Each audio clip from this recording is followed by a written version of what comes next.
Welcome everybody to the Latin Nerds Network. My name is Jose and this is my review for Death on the Nile. Of course, the second of Agatha Christie's novels to be turned into film over the last couple of years. We got Murder on the Orient Express a couple of years back, of course featuring the great Inspector Poirot, of course played by Kenneth Branagh, who returns here playing the same character.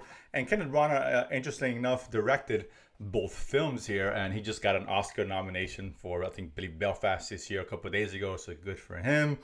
Of course, we got a big cast. We got Gal Gadot is in this, Armie Hammer, and Mamaki, Russell Brand, Letitia Wright, and a few others. So it's got much like the first movie, had a very diverse and big cast and all that. Now I'll admit this, I wasn't a huge fan of the first one, to be honest with you. I thought it's okay. It was barely passable. I did like Branagh in it playing Inspector Poirot, and he was the best part in that. He's also the best part in this one, so that's a good thing. But overall, that really kind of just left a sour taste in my mouth. So I really wasn't looking forward to this one all that much. But I'll say this off the top. Despite that, I actually did enjoy this movie more than the first one. Doesn't make it a great film, but it's definitely not a bad one either, and a more enjoyable experience this time around. Now, of course, Poirot here is taking his talents, if you will, to Cairo, solving a mystery which happens on one of those little riverboats down the Nile. Of course, they're in the honeymoon for Gadot and Armie Hammer's characters. Murder ensues, and like there is the mystery afterwards. But I'll say this because this movie had some issues. Overall, I did enjoy it for the most part, but it has some issues, particularly. It's funny because these kind of movies, right? You're here for the whodunit, right? You want the mystery to get started so you can follow along, with, in this case, Poirot's point of view and trying to figure out who did it, right? Look at the clues, etc., etc. That can happen until the murder happens. And I gotta say, man, this movie took about, I look at the clock, it was over an hour, maybe an hour and 5 minutes more or less before the murder actually happens. So there's a lot of setup here about, over an hour. A lot of build up, introducing the characters, which you do need, don't get me wrong, but they could have done that in probably half the time. And at least 20 or 30 minutes could have been shaved off the top and got into that point quicker. A lot of stuff they introduced in the first act could have been introduced through the investigation.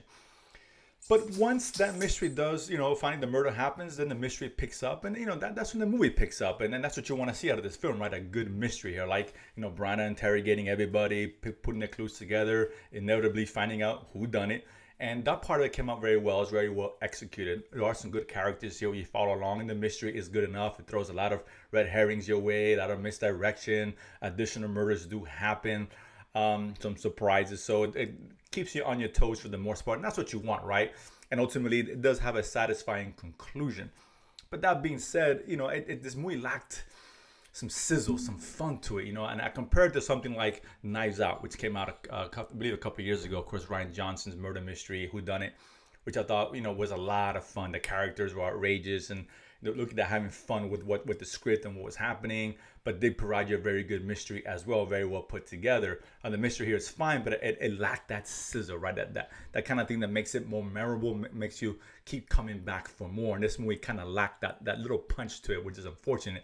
But at the end of the day, the mystery itself was fine, and that was decent enough to where I said, okay, that was enjoyable, like what I saw. Some audiences will probably figure out who done it, some won't, and that's what you really want out of this kind of film, and it does deliver in that sense, despite the lack of punch and despite the very slow beginning. But at the end of the day, it's not a movie I will honestly say, dude, go rush out to the theater and watch it. I mean, if you're a big fan of the first one, you're definitely going to enjoy this one. I wasn't a fan of the first one that much, but this one I rather enjoyed for the most part, but not enough for me to recommend it to go to the theaters and watch it. This is one you probably wait for VOD on streaming, catch it there. It's a couple of hours long, should have been shorter. But again, the mystery is enjoyable enough to where you say, okay, we're not wasting your time, but at the same time, jump in the car, waste gas, and the movies are expensive. I get all that. I don't think it's worth all of that at the end of the day. And this is your burgers and fries movie, right? It's a good meal, satisfactory. It gets the job done, but it's not, we're not talking about steak and potatoes here, or asparagus, a nice T-bone. That's what you really want out of this film, which I thought Knives Out was, and this isn't. But good enough to watch it at some point, particularly at home. So that being said, if you do check it out, comment below, let me know what you guys thought. Don't forget to check out on this very channel, we got 2 shows ongoing, one every Thursday, Nerds Playing. My co-host, comedian Eric De Silva. We break down all the big nerd news. I mean, really break down all the nerd news and shows that come out. movies, etc. And every Sunday, me and my co-host Chewy, we have the watch list. Every Sunday, we review all the shows that come out on streaming here, so you know what you should and shouldn't be watching. We also set you up with what's coming out every week, so you can set your very own watch list. So check again the watch list here every Sunday on the Latin Nerds Network. All that out of the way, shameless plugs, I know. Definitely now, if you check it out, comment below, let me know what you guys thought. And of course, if you haven't done so already, subscribe below and feed money to go to the movies and talk about it afterwards. See you guys next time.